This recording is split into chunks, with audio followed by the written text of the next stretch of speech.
आपा गुजर गए रे అక్క చచ్చిపోయిందిరా కోన ఆపా గుజర్ గए ఏ అక్క చచ్చిపోయింది ఫాతిమా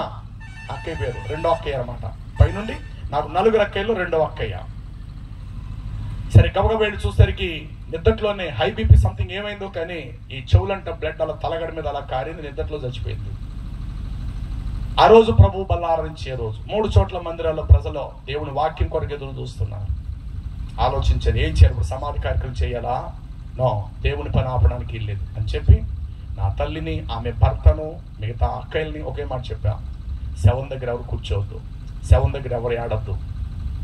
శుభ్రంగా కడిగేయండి శవాన్ని పట్ట చుట్టండి ఇంట్లో పెట్టి తాళాలు వేసేయండి అన్ని చోట్ల ప్రార్థనలు అయిన తర్వాత సాయంత్రం తీసుకెళ్తాను అదే చోట వేసేది అక్కడొక్క బేట నా తల్లి నీకు తెలియదు రక్షణ కొరకు నువ్వు నాకు జన్మనిచ్చిన అమ్మ అవ్వచ్చు వాక్యం అనుభవం నీకు లేదు నువ్వు నా దృష్టిలో చిన్న పిల్లవే నువ్వు నాకు అమ్మవే కావచ్చు నేను చెప్పింది నువ్వు పాటించు ఇక్కడ కూతురు అని చెప్పేసి శవం దగ్గర కూర్చొని మందిరంలో కూర్చోవలసిన నువ్వు శవం దగ్గర కూర్చోవడానికి వీల్లేదని ఒక మాట చూపించా చూస్తారా మాట 22వ అధ్యాయము ఇర్మియా గ్రంథము 10వ వచనములో ఉంటుంది చనిపోయిన వారిని గూర్చి ఏడవవద్దు వారిని గూర్చి అంగలార్చవద్దు ఆ ఒక్క మాట చూపించాను నేను నా ఇంటి వారికి ఉందన్నమాట 22:10 వచనం ఇర్మియా గ్రంథం చనిపోయిన వారిని గూర్చి ఏడవవద్దు వారిని గూర్చి కనీసం అంగలార్చదంతే ఈ మాట చూపించా ఈ మాటకి మీరు ఇష్టపడితే శవాన్ని లోపల పెట్టండి మీ అందరికి బాప్తీసాలు ఇచ్చింది నేనే మా అమ్మకి మా అక్కయ్యలకి నా ఇంటి వరకు నేనే బాప్తీసాలు ఇచ్చా నా మాట దేవుడి మాటగా మీరు విలువిస్తే శవాన్ని కడిగి ఇంట్లో పెట్టండి లేదు ఈ మాట మాకొద్దు చచ్చిన శవం దగ్గర కూర్చొని తగలాడతామంటారా మీ ఇష్టం నేను సాయంత్రం వచ్చి భూస్థాపన చేస్తాను అన్నాను అలా కాదు బాబు అని చుట్టుపక్కల సంఘస్థులు అందరికి అలా కాదు బాబు అమ్మ మాట వినండి అది నాకు మీరు డైలాగ్ చెప్పద్దు నేను దైవజనుడను నా నోట్లో దేవుడు వాక్యం ఉంచాడు నేను చెప్పింది చేయనంతవరకు సరే బాబు పాస్టర్ గారిని ఇబ్బంది పెట్టద్దు ఆయన చెప్పినట్టుగా చేద్దాం శవాన్ని లోపల పెట్టేశాం సాయంత్రం 5ంటికి మళ్ళా 3 చోట్ల ప్రార్థన తీసాం అప్పుడు మరలా నా తల్లి ఇంకో మాట అరే చోట నీ చేతుల మీద అక్క బాప్తిసం పొందింది నీ చేతులతో ప్రభు శరీర రక్తం నువ్వు ఇచ్చేవాడు కదరా అక్క నోరు తెరిచి రొట్టె ముక్క నోట్లో పెట్టి కాస్త ద్రాక్షారసమును పోసి అప్పుడు భూస్థాపన చేయి బాబు అని ఎందుకంటే బల్లారాధన ఇచ్చిన రోజు ప్రతి బల్లారాధనలో మొదట చెయ్యేది అక్కయ్యే మొదట దశం భాగం తీసేది అక్కయ్యే తొలి ప్రార్థన చేసేది అక్కయ్య మా సంఘంలో ఆ రోజుల్లో నేను సచిన సేవానికి ద్రాక్షారసం పెట్టి బుద్ధి జ్ఞానం లేకపోతే సచిన సేవానికి రొట్టి నోట్లో పెట్టమేటమ్మా బుద్ధి లేకపోతే తప్పు వద్దు అపక్షమాపణ నిమిత్తం మనం తీసుకోవాలి తప్ప ఆయన సంఘస్థులు అందరూ ఒకటి అయిపోయారు అమ్మ పక్షంగా వెళ్ళి పాస్టర్ గారు అయ్యా ఒక్క మాట తన కూతురు కదా మీకు అక్కయ్య అయితే ఉండొచ్చు మీరు దైవజనులు తన సొంత కూతురు కదా అమ్మ ఆశపడుతుంది బాబు చెయ్యండి అయ్యా చెయ్యండి ఆడు కూడా కంట తడి పెట్టుకున్నారు సంఘస్థులు ఆడవాళ్ళందరూ కూడా ఇక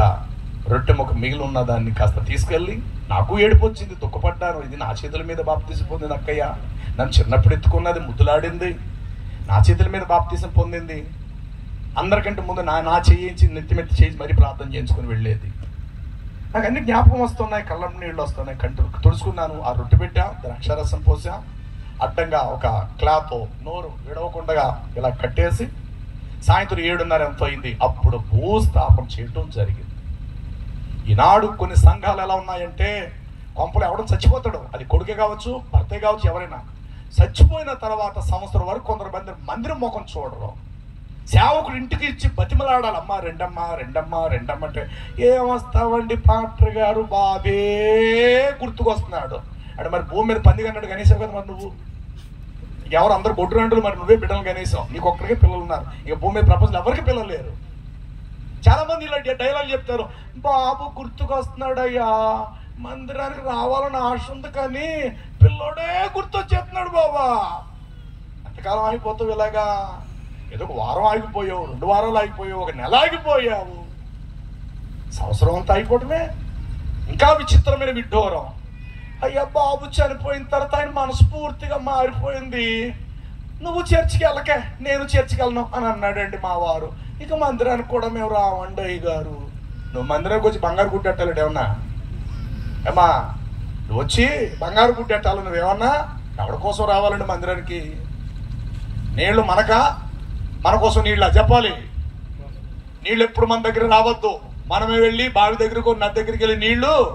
తెచ్చుకోవాలా. నీళ్ళు ఎప్పుడు నీ బతిమాలయా, అమ్మారా అమ్మారా అమ్మారా అమ్మా వచ్చిన తాగమ్మా నన్ను తాగమ్మా నన్ను తాగమ్మా అని ఎప్పుడు నీళ్లు బతిమాలయా చెప్పరా? కానీ నీళ్లు కావాలని చెప్పి మనమే వెళ్తున్నాం. ఆహారం కావాలని మనమే వెళ్తున్నాం. నిత్య జీవం కావాలంటే నోరు మూసుకుని నువ్వు రా దేవుడి దగ్గరికి, అంతవరకే. అంతప్ప నువ్వు మందిరానికి రాకుండా నిత్య జీవం నీకు ఎట్లా దొరుకుతుంది? ఆలోచన చేయండి. ఇలా కొంతమంది కుటుంబాలు ఏదైనా నష్టం కలిగితే నెలలు తరబడిగా ఆగిపోతారు. కొందరికి పూర్తిగా ప్రభువుని విడిచిపెట్టేసేసేసి ఇంకా మేము రాదలుచుకోలేదండి, బాబు చచ్చిపోయిన కాడి నుంచి మా వారి మతి భ్రమించింది, చర్చికి వెళ్ళొద్దన్నారు, నువ్వు కూడా వెళ్ళకే నేను వెళ్ళనన్నారు, అందుకే మేము మామూలు పాత జీవితంలోకి వెళ్ళిపోయాం పాస్టర్ గారు, ఇంకెప్పుడు మా ఇంటికి వచ్చి ప్రార్థన కూడా చేయకండి. ఇటు ఆ చిన్న దాని నష్టానికే ఎవరి కుటుంబాల్లో చావులు లేవు, ఎవరి ఇళ్లలో మరణాలు లేవు. ఎవరండి పొట్టంతా అనంటే కేవలం గాలికి ఎగిరిపోయే పొట్టు. గట్టి గింజ ఎప్పుడు బరువుగా ఉంటుంది, యజమానుడు కాళ్ళ దగ్గర ఉంటుంది గింజ. చాటతో జల్లిస్తే గింజలు కాళ్ళ దగ్గర పడతాయి, పొట్టు మాత్రం గాలికి ఎగిరిపోతాది. గింజలో జీవం ఉంది, పొట్టులో జీవం లేదు. గింజ బరువు